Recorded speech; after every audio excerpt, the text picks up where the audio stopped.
Hey friends, hello and welcome back to this YouTube channel.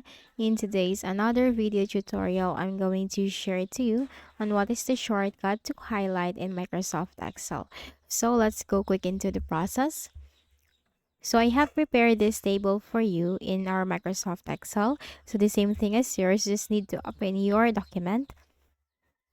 Then here we can basically to highlight in Microsoft Excel, especially for a table cell, we can basically drag this arrow.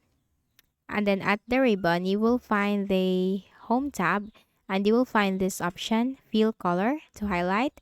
Click on this drop down arrow and here you just have to choose your color. We can do that. But what if there is a shortcut for that so that we can just easily use the shortcut to highlight these table cells in our Microsoft Excel? So there is. It's just very easy. All you have to do is look at your keyboard, look for the Fn key and F4 key together.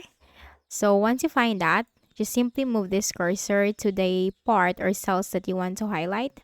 And then you have to press Fn key and F4 together and let's see. And that's it.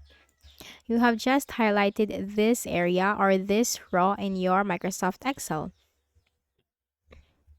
The same thing for the column. You just need to drag this downwards and then press Fn and F4 together. And that's it. So that is the shortcut on how you can highlight in your Microsoft Excel. It's the Fn and the F4 key together. Okay. So I hope this video helped you. Kindly please do not forget to hit the like button and subscribe to this YouTube channel for more tutorials like this. Thank you for watching.